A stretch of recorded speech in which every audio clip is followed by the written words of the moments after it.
All right, welcome back. Today we're going to talk about what is, without a doubt, one of the most critical decisions any developer has to make right now, and that's choosing your AI coding partner. I know the whole landscape is crowded, it's confusing, but stick with me. By the end of this, you're going to walk away with a clear, actionable strategy to pick the absolute best tools and models for the way you work.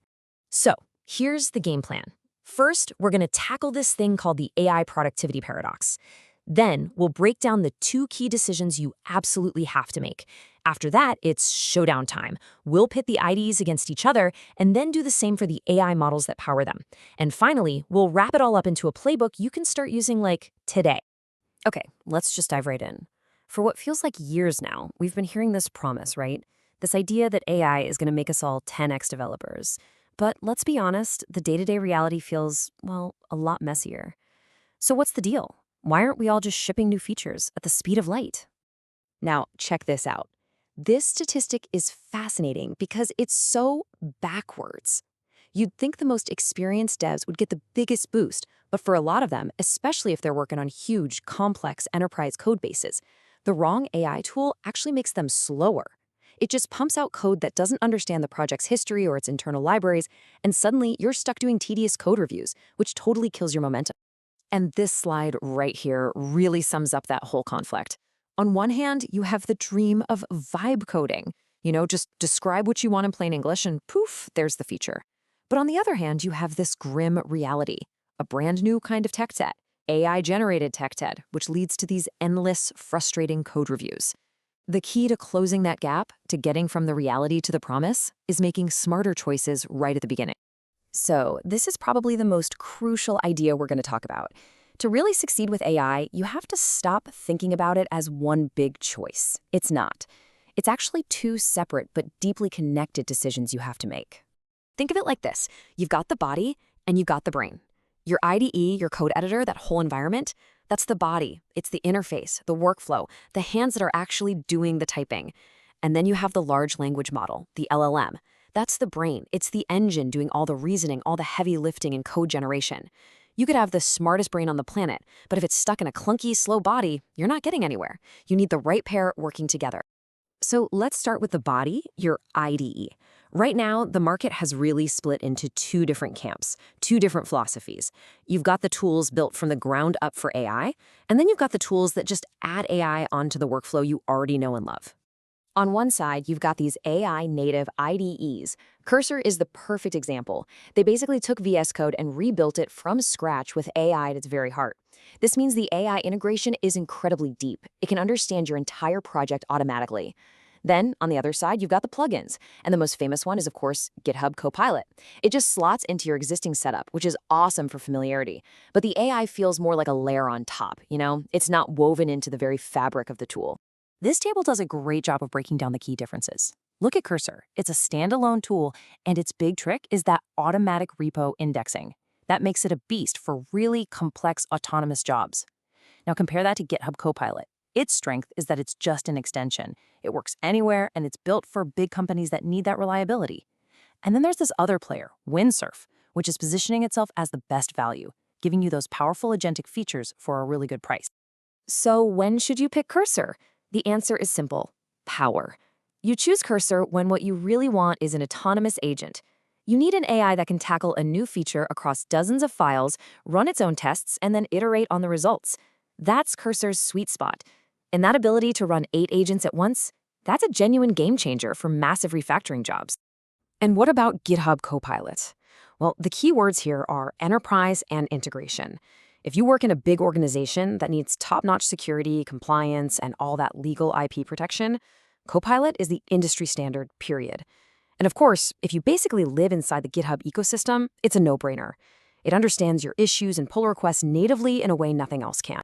Finally, let's talk about Windsurf, the value champion. Look, if you're a solo dev or on a small team and you want that agent-like power that Cursor offers but at a friendlier price point, Windsurf is absolutely your best bet.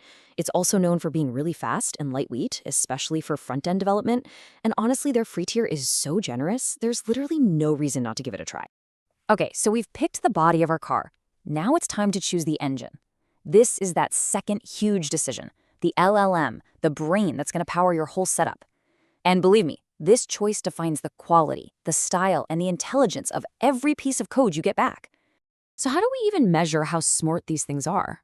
Well, the gold standard is a test called SW-Bench. You can think of it as the SATs for coding AIs. It forces them to solve actual, real-world GitHub issues. And as you can see, the results are pretty clear. Anthropic's Claude Opus 4.5 is at the top of the class right now, solving almost 81% of the problems.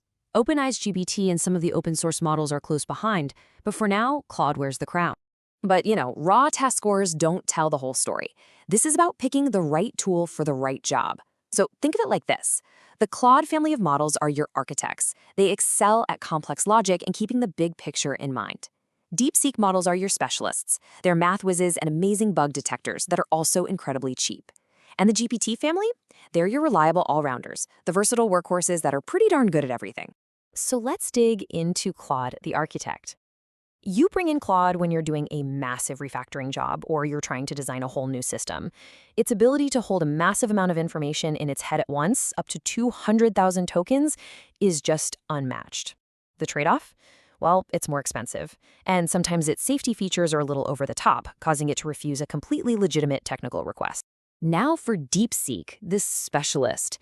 This model is an absolute powerhouse if your work involves heavy math, complex algorithms, or finding really nasty bugs. One study found it had an 81% accuracy in detecting critical bugs.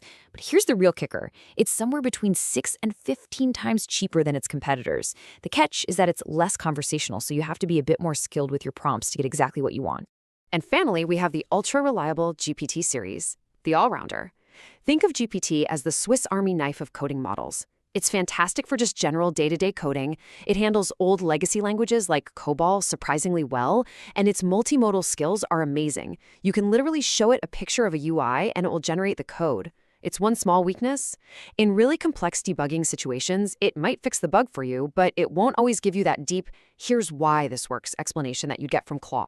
Okay, we've looked at the bodies, we've looked at the brains, now let's put it all together. Let's build your strategic playbook, and it goes way beyond just picking a tool. Really, a successful AI strategy boils down to these 3 pillars. 1. Master your context. An AI is only as smart as the information you feed it. 2. Choose the right tool for the job. Just like we've been saying, Claude for architecture, DeepSeek for algorithms, Cursor for big autonomous tasks. And 3, and this is maybe the most important, build a culture of quality. You have to treat every single line of AI-generated code as if it came from a brand new junior developer. That means rigorous reviews and automated testing, no exceptions. This quote from a developer it hits hard. It perfectly captures the anxiety that a lot of us are feeling right now, the sense that the art and craft of programming is being replaced by just managing an assembly line. It's that feeling of losing a connection to the actual work. Which leaves us with this final, massive question to think about. Is our future about writing less code so we can focus on high-level creativity? Or are we all just becoming factory managers now, responsible for directing and cleaning up after an army of tireless but totally imperfect AI agents? I think the answer to that question is going to define the next decade of our entire industry. Thanks so much for watching.